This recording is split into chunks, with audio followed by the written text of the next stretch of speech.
नमस्कार।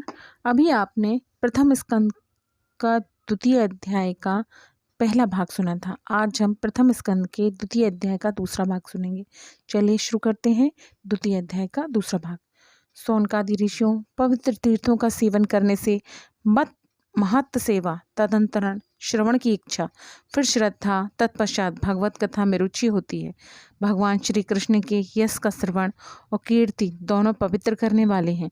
वे अपनी कथा सुनने वालों के हृदय में आकर स्थित हो जाते हैं और उनकी अशुभ वासनाओं को नष्ट कर देते हैं, क्योंकि वे संतों के नित्य सुहृदय हैं।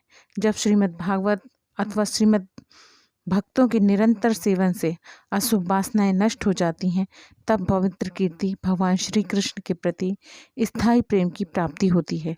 तब रजोगुण और तमोगुण के भाव, काम और लोभ आदि शांत हो जाते हैं और चित्त इनसे रहित होकर सत्व गुण में स्थित एवं निर्मल हो जाता है।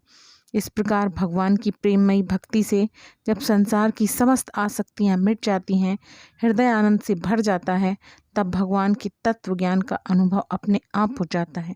हृदय में आत्मस्वरूप भगवान का साक्षात्कार होते ही हृदय की ग्रंथि टूट जाती है, सारे संदेह मिट जाते हैं और कर्म बंधन क्षीण हो जाता है। इसी से बुद्धिमान लोग नित्य निरंतर बड़े आनंद से भगवान श्री कृष्ण के प्रति प्रेम भक्ति करते हैं, जिससे आत्म प्रसाद की प्राप्ति होती है। भक्ति के 3 गुण हैं, सत्व, रज और तम। प्रकृति के 3 गुण हैं, सत्व, रज और तम। इनको स्वीकार करके हम इस संसार की स्थिति से उत्पन्न और प्रलय के लिए एक अद्वितीय परमात्मा ही विष्णु को प्राप्त कर सकते हैं। ये ब्रह्मा, विष्णु और रुद्र ये 3 नाम ग्रहण करते हैं, फिर भी मनुष्यों का परम कल्याण और सत्व गुण स्वीकार करने वाले श्री हरि से ही होता है। जैसे पृथ्वी के विकार लकड़ी की अपेक्षा धुआं श्रेष्ठ और उससे भी श्रेष्ठ है अग्नि, क्योंकि वेदोज्ञ रस यज्ञ यागादि के द्वारा अग्नि सद्गति देने वाला है। वैसे ही तमोगुण से रजोगुण श्रेष्ठ है और रजोगुण से भी सत्वगुण श्रेष्ठ है, क्योंकि यह भगवान का दर्शन कराने वाला है। प्राचीन युग में महात्मा लोग अपने कल्याण के लिए विशुद्ध सत्वमय भगवान विष्णु की ही आराधना किया करते थे।